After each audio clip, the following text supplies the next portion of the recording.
Question should be like Vincent van Gogh's simple, spare brushstrokes.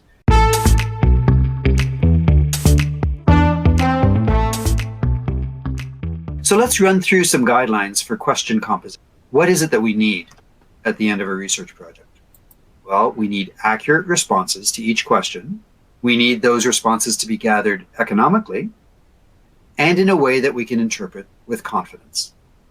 How do we achieve this? With simple, precise, and clean questions.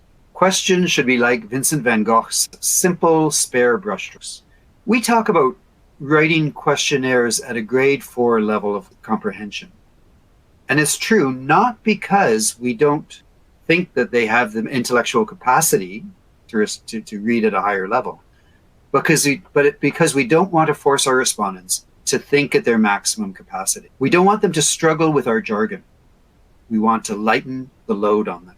We need to use tight, direct sentence structure, avoiding subsidiary phrases. Use the active voice instead of the passive voice. In English, that's noun, verb, and object. Avoid anything that doesn't add precision to your question. Let's go through some of those in more detail. If you're wondering whether or not a question is getting too complex, or even if you're not, right? Here's a simple exercise. Let's look at this question. Agree or disagree? Security at airports and border crossings has become so complex that whenever possible, I prefer to stay home or travel within my country rather than face the aggravation of inspections and security checks. Right? Yeah, I can imagine putting that onto a questionnaire. But let's take a look at how many elements there are in this sentence. How many individual pieces are there that you're asking your respondent's brain to absorb? What can you cut out and still retain the core meaning of the question? It might be, I'm reluctant to travel internationally because of the aggravation of border controls. That really gets at the core issue, doesn't it? And if we circle the elements, now there are only 5. We've lightened the load. We want to make sure that we're not asking our respondents to go through mental gymnastics to capture our meaning. Agree or disagree? Do you think the project would not go ahead without proper funding? It's a double negative, makes sense, but somebody's going to disagree with that. That makes it, what, a triple negative? So I disagree that the project would not go ahead without proper funding.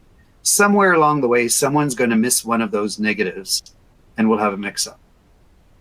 So that's why we really need to stick to positive statements wherever we can.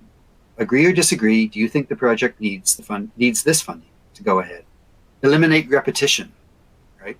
Part of the load that our respondents carry is looking at a question on a screen and saying, oh my God, there are a lot of words there, and trying to get over that barrier of actually reading it.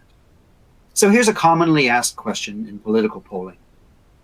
It might make sense with an interviewer to write the party names, right? If a federal election were held today, which of the federal political parties would you vote for? The Liberal Party, the Conservative Party, the New Democratic Party, the Parti Québécois, or the Green Party? And there's our response codes. Well, it makes sense, for an interviewer to read that.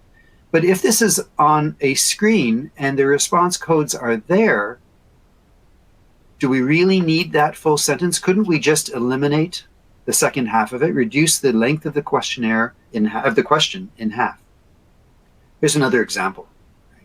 If you have an attitudinal battery with each statement on a separate screen, which is generally what you do on a small mobile device screen, there's a tendency, perhaps the feeling of a need, to repeat the response options for each question. Right? Do you agree strongly? Agree somewhat, neither agree nor disagree, disagree somewhat, disagree strongly, that climate change is a serious threat to our survival. And there are my 5 response codes. Next screen. Do you agree strongly, agree somewhat, neither agree nor disagree, disagree somewhat, disagree strongly, that the government should fund alternative energy? And again, my response codes. After that second statement, respondents won't bother to read the first half of the sentence. So why put it on the screen? Particularly if the response codes are right there.